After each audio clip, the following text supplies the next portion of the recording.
Hello, আসসালামু আলাইকুম। কেমন আছেন? আলহামদুলিল্লাহ, আমিও ভালো আছি। শিরিন কিচেন্সে আপনাদের স্বাগতম। আমি আপনাদের সাথে আজকে শেয়ার করব বিফ কোরমা।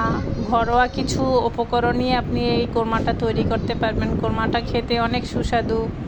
আপনি চাইলেই বাসায় অল্প কিছু উপকরণই বাসায় তৈরি করতে পারবেন।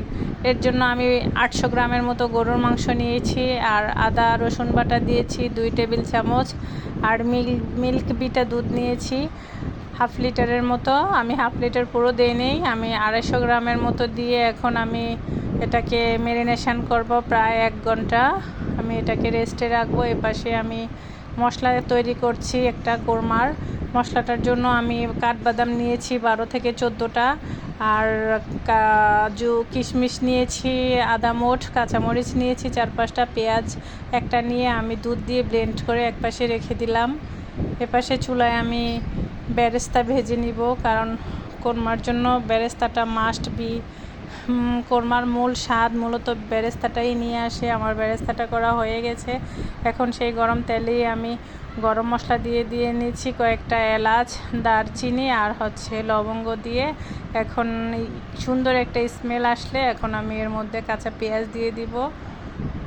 কাঁচা পেঁয়াজটা ভাজা হয়ে গেলে এখন আমি আদা রসুন বাটা দিয়েছি, এখানে 1.5 টেবিল চামচের মতো আদা রসুন বাটা দিয়েছি। আর ওই যে ব্লেন্ড করে রাখা বাদাম পেস্ট, কাঁচামরিচ আর পেঁয়াজ পেস্টটা এখন আমি এর মধ্যে দিয়ে কষাবো। মূলত এই কোরমাটার জন্য তেমন কোনো উপকরণ লাগে না, এগুলাই মূল উপকরণ।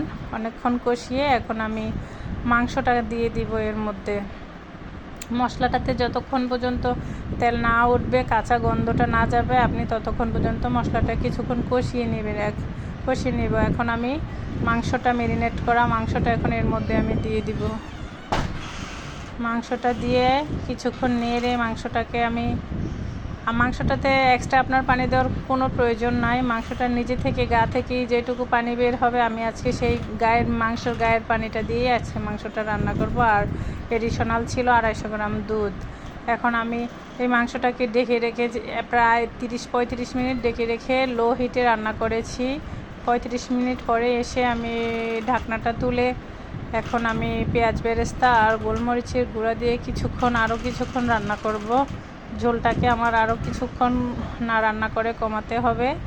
এর মধ্যে এখন আমি ঘি দিয়েছি 1 টেবিল চামচ, 1 চামচে হয়নি তাই আমি আরও একটু দিয়েছি। ঘিয়ের স্মেলটা আমার খুব ভালো লাগে।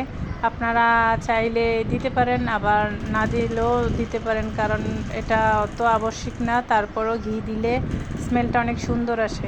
এই তো আমার হয়ে গেছে বিফ কোরমা। দেখেন কত জুসি হয়েছে। আমি বাসায় আমার বাচ্চাদের জন্য প্রায়ই করি। আমার বাচ্চারা হলুদ মরিচের মাংসটা খেতেই চায় না, তাই ওদের জন্য চিকেন হোক আর বিফ হোক এভাবেই আমি প্রায় করে দেই। খেতে অনেক সুস্বাদু হয়, অল্প একটু নিয়ে অনেকটুকু ভাত খাওয়া যায়। বাই, ভালো থাকবেন, আল্লাহ হাফেজ।